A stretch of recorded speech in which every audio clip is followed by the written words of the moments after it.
What's up, homies? It's your homeboy, Homer Static. And hindi ako naniniwala sa kasabihang kung ano ang kaya ng lalaki, kaya din ng babae.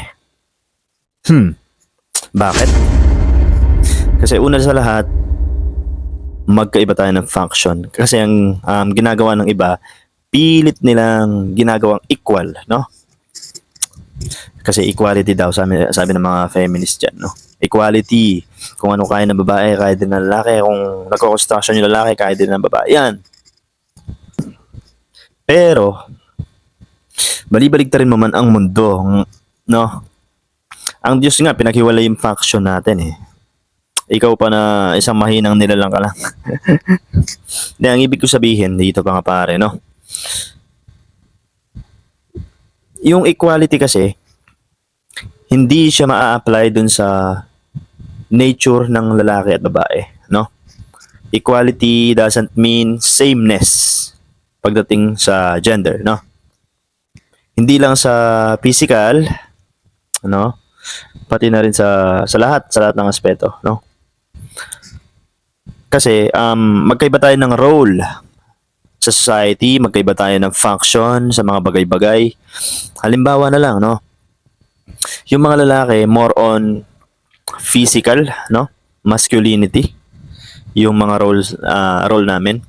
At yung mga babae naman, nandun yung emotional, 'di ba? Social, hindi social, spiritual. Yan. Yan, diyan tayo magkakatalo, no? Pero nagiging equal yung babae at lalaki sa value, no? Halimbawa, parents, yan. Parehong may value yung nanay kasi siya yung gumagabay sa mga bata, no? Sa mga anak. And then meron ding value yung tatay kasi siya yung nagpo-provide. So kapag nagsama sila, magkakabuo sila ng maayos na parenting. Tama? Pero dun sa senaryo na ginagawa nating equal, as in kung ano yung ginagawa ng lalaki, kaya din gawin ng babae. Hindi yun mangyayari. Kasi nga ni, magkaiba nga tayo ng function nga ni at ng role nga ni. Paano ko nasabi? Ganito kasi yan, no? Ang nature ng babae is, alam mo yung parang, kung ano yung, kumbaga ano sila yung give and take kasi yan, yung lalaki yung give at yung babae yung take. Paano ko nasabi? Halimbawa sa reproductive, no, system, yung lalaki pag mag-asawa na kayo, yung lalaki yung magbibigay ng sperm. Ano ngayon ang function ng babae? Sa kanya mabubuo yung bata, 'di ba? So siya yung magte-take, lalaki magi-give. Sa halimbawa sa sweldo, ano? Sweldo yung pera. Lalaki magpo-provide, give, bigay mo sweldo mo, pare. And yung babae, anong gagawin? Siya dapat yung budgeting sa bills, kung ano-ano pa, 'di ba? Ito, pinakamadaling example. Yung lalaki, siya yung gumawa ng bahay. Physical 'yon, 'di ba?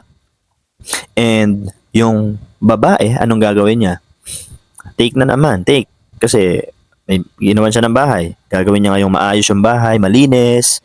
Gagawin niyang home, yung house. Gets na? So, kaya hindi ako naniniwala na hindi talaga eh. Magkaiba kasi talaga. Magkaiba ng function. So, kayo bahala sa opinion nyo. Ako, nagsasabi lang ako ng opinion ko, ha. Comment kayo dyan sa comment section, sa baba. And sana may natutunan kayo. Yun lang, homies. Sayonara.